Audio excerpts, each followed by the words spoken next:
একটি বাচ্চা মেয়ে টাকা নিয়ে স্কুলে যায় ভর্তি হওয়ার জন্য। তখনই ফল দোকানে ওর কাছ থেকে টাকা ছাড়িয়ে নেয়। সেটি একটি বাঁদর দেখে। মেয়েটি বসে রাস্তার ধারে কাঁদতে থাকে।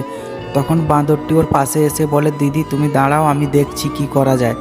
সেই বলে সে একটা ব্যাগ গুড়িয়ে নেয় এবং দৌড়তে দৌড়তে জঙ্গলে পৌঁছে যায়। জঙ্গলে পৌঁছে তার আগে কি আজকে মা বাবাকে কয়জনে ভালোবাসে? যদি মাকে ভালোবেসে থাকো ভিডিওতে লাইক দিয়ে চ্যানেলটা সাবস্ক্রাইব করে দাও। আর যদি দুজনকে ভালোবেসে থাকো কমেন্টে আই লাভ ইউ বাবা মা লিখে যাও। লাইক সাবস্ক্রাইব না করলে বুঝবো তুমি তোমার বাবা মাকে ভালোবাসো না। ডাব গাছ থেকে অনেকগুলো ডাব কেটে সে প্রায় অনেকগুলো ডাব কাটে এবং সেগুলো নিয়ে যায় একটা পাথরের উপর রেখে প্রত্যেকটাকে ছুরি দিয়ে কেটে কেটে তার ভেতরকার সব জিনিস বার করে পরিষ্কার করে রং তুলি দিয়ে ভেতরে ফুলের ডিজাইন করতে থাকে এবং বাটির মতো বানাতে থাকে। এইভাবে সে অনেকগুলো বাটি বানিয়ে নিয়ে রাস্তার ফুটপাতে গিয়ে বিক্রি করতে থাকে। সেগুলি সবাই কিনতে থাকে এবং তাকে অনেক টাকাও দেয়। সে সেই টাকা নিয়ে দৌড়ে দৌড়ে যায়, ছোট বাচ্চা মেয়েটির হাতে তুলে দেয়।